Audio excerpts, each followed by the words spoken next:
Hello my crazy bit of Verticonians, my name's Vertico, you can call me V, and welcome to a brand new video. In today's video we're going to be looking at Pokemon Sun and Moon. There's been a trailer released today showing off some brand spanking new footage, including the new starters and the new legendaries. So stay tuned throughout the video to see all the things that are in the trailer, my opinions on them and what I believe them to be, so a little bit of theory work in there. So let's stop wasting time babbling, let's go straight into the trailer itself. I'm not going to be showing the trailer as it runs through, I'm going to be showing images thereof from the trailer that I deem to be key points. And one of the first images in the new trailer is the Pokemon Sun and Moon logos in the foreground, but in the background you can see a sun on the left hand side with a little bit of a solar flare, solar radiation coming out, I don't know. And on the right hand side you've got the moon with the lunar rays that look simply incredible. I must say these logos are some of, if not the best logos they have done in quite a while. And the next beautiful scene to grace our vision is the bedroom that your character quite clearly lives in. So that is your bedroom. Every single Pokemon journey, usually, I'm pretty sure all of them do, in fact, begin in your bedroom. So, you know, it might all be a pot dream or something, who knows.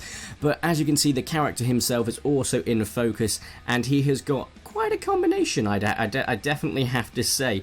He's wearing what looks like a blue and white striped top, a black cap with a logo on that I can't quite make out, and some black and red shorts with some blue trainers. So, you know, that's a bit of a combination. It looks like he's got a backpack on as well, because you can see some straps, or he's going to have a backpack on that's in later scenes. Next up, our character ventures outside and encounters someone called Kuki, or QQ. I have no idea how to pronounce that, so I do apologise. And he says, "Welcome to Paradise, cousin. This is the Alola region." Right, there's a few things in that you got to sort of read between the lines. He looks to be potentially, do you know, you have an introductory character, so you have your mother, you have a relative of some description, anything like that. This could potentially be that relative or this introductory character. There's another big thing that he does mention. He says that this is the Alola region. So where he's saying cousin, he could just be saying it as sort of a friend, as in rather than saying friend, buddy, pal, mate, guy, cheers, buddy, whatever.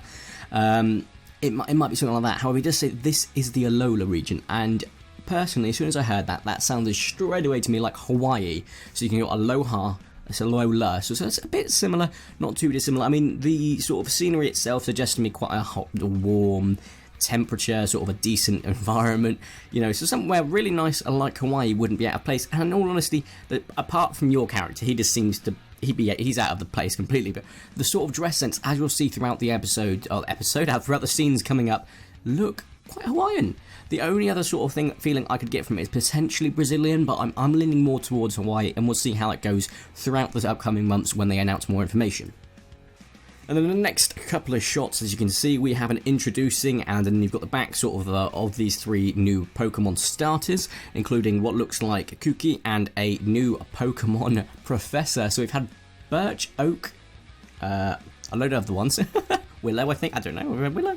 So it'll be quite interesting to see what we're getting this time. It's always usually based on a tree, so I'm quite intrigued to see if that is maybe our Professor. Or potentially Kuki, maybe that's a type of tree, I don't know, I should probably research next time. And then we come into the foreground of these three new starters. I'll be brutally honest, guys, I'm not a massive fan of them. I haven't got a problem with them, I think they're really well designed. But you've got an owl on the left hand side, you've got a cat in the middle, and I believe that is a sea lion on the right hand side. So the owl is actually a grass type, not just that, he's also a flying type.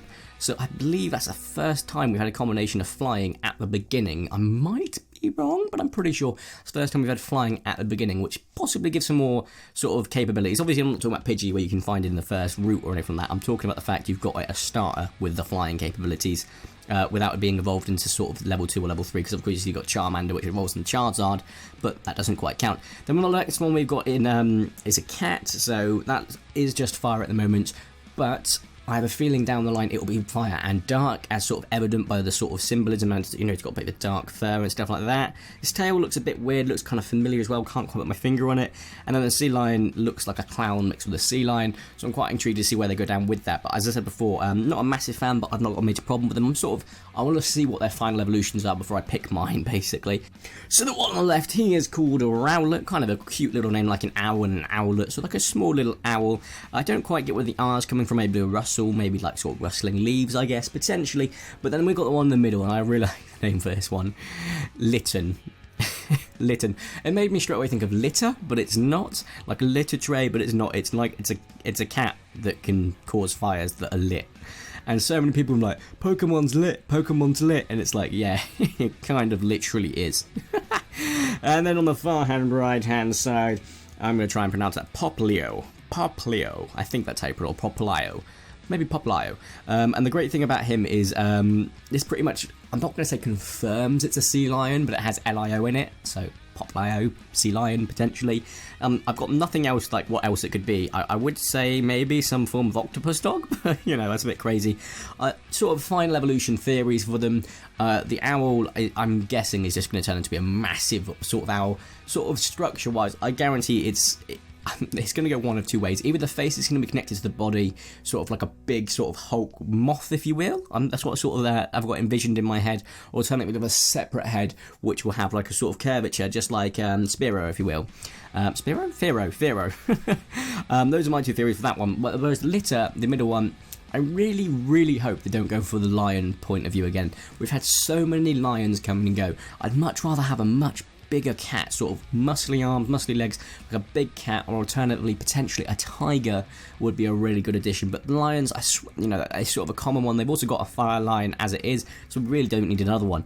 As a pop lion, I've got a really, really, really weird wish. I've got a theory that it's just going to turn out to be a big sea lion, a bit similar to Samurott in sort of a depiction. It's also going to have sort of a clowny face with some white and probably a red bright nose. But what I want it to do, it's got Popplio. I want it to become a Liopleurodon, and I know that's crazy, but I hope it is. And because we're in Hawaii, I'm hoping the fossil dinosaurs this time won't be dinosaurs, they'll be marine reptiles, because Hawaii is an island. Hawaii is an island, isn't it? I think my geography's not wrong. It's an island. So it'll be really, really good to see something like Liopleurodon and Mosasaurus as your two options, or something like that. That'd be really, really awesome. Then we see a few different nature scenes after we've seen these awesome starters. Well, potentially awesome starters. We've got to see where they go with it. And after nature scenes, we cut into a very, very big city looking like. So we've got a bit of, as well as you've got a urban area, you've also got rural. It does cut from there to a sort of a small village. So it suggests to me it might be going on sort of the black and white themes, where you have sort of slow, run-down areas, quiet areas, as well as sort of big, bustling cities full of people. After this, a new guy comes up to yourself. He's got green hair. He's got some orange backpack on, orange and yellow shorts and orange shoes, and I'm guessing this guy is your rival slash a friend in the series. When he introduces himself, he does smile and wave, so I'm thinking less of a rival, more of a friend. You're probably the new kid on this island, so you're probably going to get introduced with several different people, including this guy who I believe will be a rival and friend, and I'm really, really hoping they sort of switch it up, maybe have some more sort of background to these characters. Maybe, you know, there's points where you can, I don't know, you can already double battle in some of the previous games, and that's an existing sort of formula. But I'm just looking for something different. I really, really hope Pokemon do deliver on that.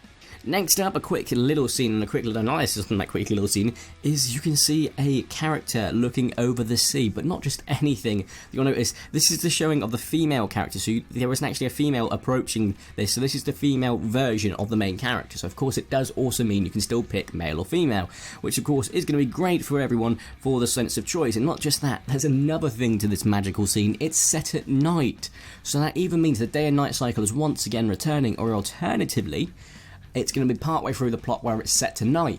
And what could cause that? That's right, the sun going out or the moon rising. So Pokemon Sun and Moon tying in quite nicely to what could potentially be the spoiler for that scene, but you don't know. And next up we have the Sun Lion, which just looks majestic and like a celestial being, exactly what a legendary from the stars needs to look like, just like all of them have so far, so I've got to give them props to that.